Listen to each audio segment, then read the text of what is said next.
En Viernes 3 AM, Charly García dice, y te pones el caño en la sien apretando bien las muelas. Apretar bien las muelas antes del gatillo implica que vos sabés lo que va a suceder. El problema es que los medios de comunicación han logrado que mucha gente, millones y millones de argentinos, se pongan el caño en la sien con una sonrisa, porque no saben lo que van a hacer, no conocen el efecto de lo que significa apretar el gatillo.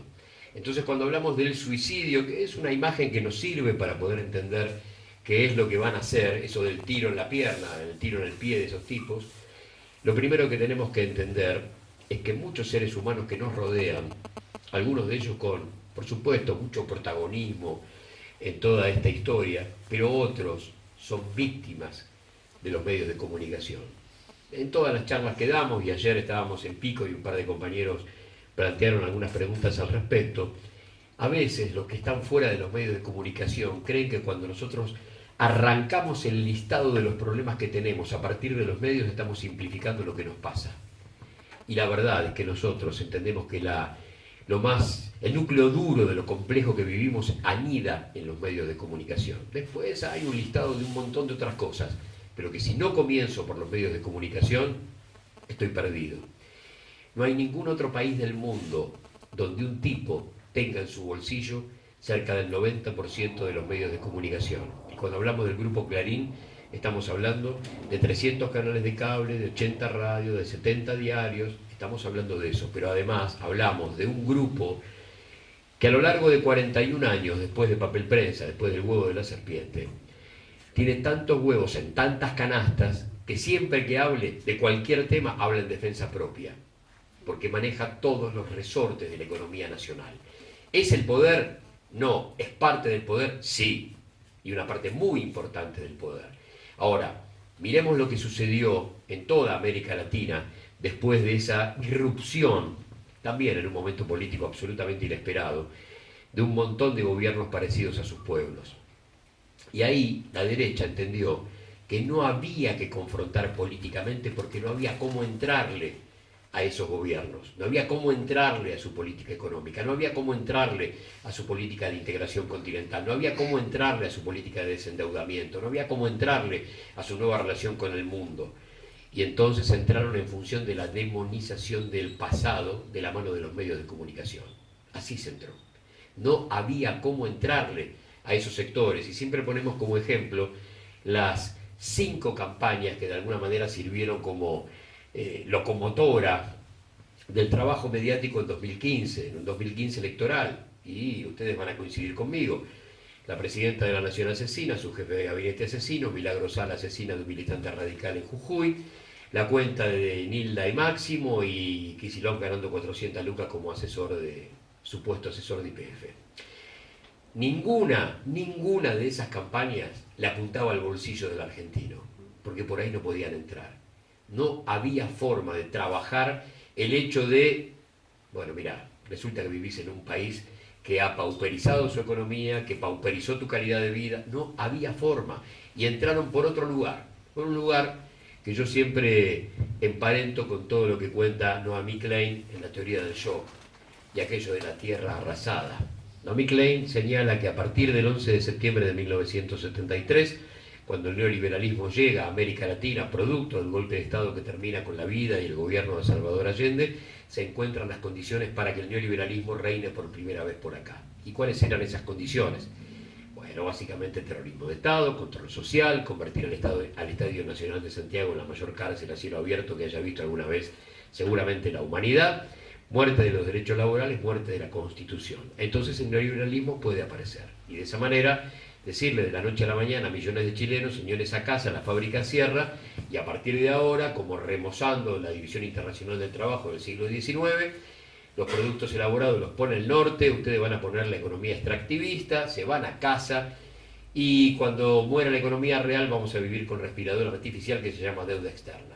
Eso es el neoliberalismo a trazo grueso. Eso es lo que Milton Friedman crea en la Universidad de Chicago, creada por los hermanos Rockefeller.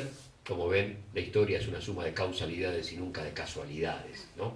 Porque Rockefeller, sobre todo David, que es la pata la pata económica. Nelson era la pata política de sus dos hermanos a finales de los 60, principios de los 70, uno como presidente del Standard Oil y del Chase Manhattan, y el otro como un capo de la presidencia de Nixon y vicepresidente de la nación de Gerald Ford.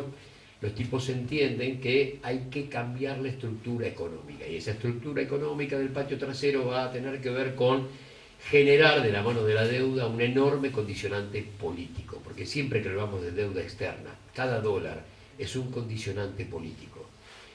Para que ustedes también entiendan de la mano de un ejemplo práctico, cuando la ley Banelco, que ahora va a regresar pero no en formato de ley, y nos vamos a meter en aquello de reforma laboral, cuando se da la ley Banelco, eso viene después de megacanje.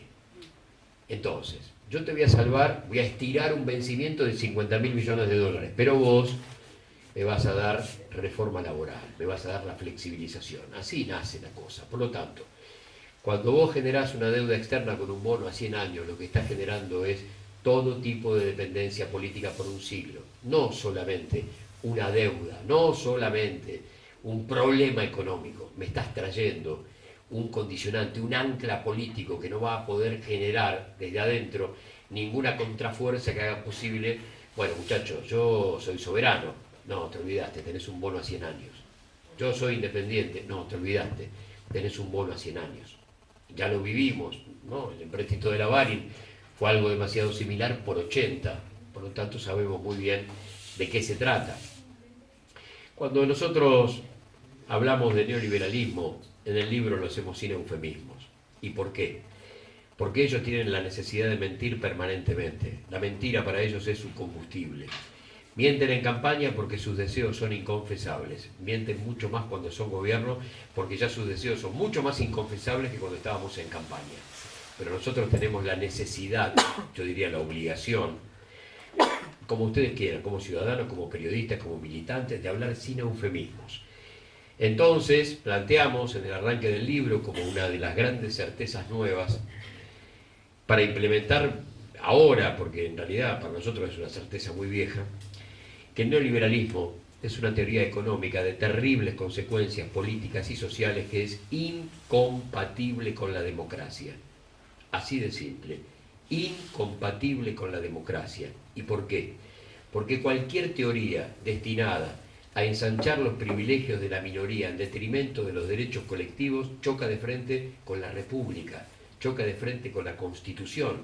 Muere el país de un hombre, un voto, muere aquello que tanto le gusta a los liberales del gobierno del pueblo, para el pueblo y por el pueblo. Entonces no es una definición ideológica, es una definición técnica.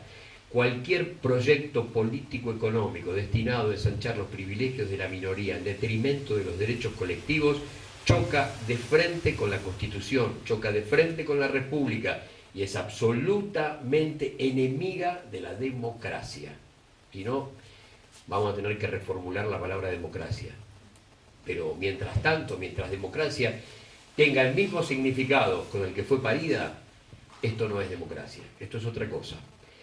No nos gusta contrabandear palabras, ni falsificar la historia. Por lo tanto, yo no puedo decir que el presente es una dictadura. No estaríamos acá reunidos. Pero tampoco es democracia lo que estamos viviendo. Es otra cosa. Habrá que ponerle un nombre nuevo, habrá que andar buscándolo. Pero esto vuelve a ser control social, quita de derechos, la muerte de los derechos colectivos, pero también la muerte de las libertades individuales. Sin la necesidad, porque ni hace falta, de andar defendiendo a cada uno de los protagonistas de estas últimas historias, es imposible que a vos, en la Argentina del presente, te lleven en cara sin que seas culpable de nada. Y sin embargo eso está sucediendo. Como un antecedente muy jodido, sobre todo teniendo en cuenta lo que sembraron los diputados el otro día, porque ellos mismos, en algunos casos, sobre todo los compañeros de la izquierda, levantaron la manito y sin darse cuenta, no saben que mañana esto le juega en contra, y va a venir un tipo, le va a poner chaleco antibalas, casco, se lo va a llevar esposado, y van a decir, señores, encontramos un nuevo enemigo. Porque lo que regresó con fuerza es la teoría del enemigo interno, la teoría de la doctrina de la seguridad nacional. El enemigo interno. ¿Quién es el enemigo? Nosotros. Nosotros somos el enemigo. Nosotros que nos oponemos esta noche, o en una asamblea sindical, en una asamblea en el ámbito de la comunidad educativa, o donde sea, a un modelo que ensancha privilegios de la minoría en detrimento de los derechos colectivos. Somos ciudadanos del plan Conintes en tiempos de Frondizi. Cualquiera que lo haga va en cana. Por lo tanto, esta historia ya la hemos vivido en distintos capítulos y con distintos grados de crueldad.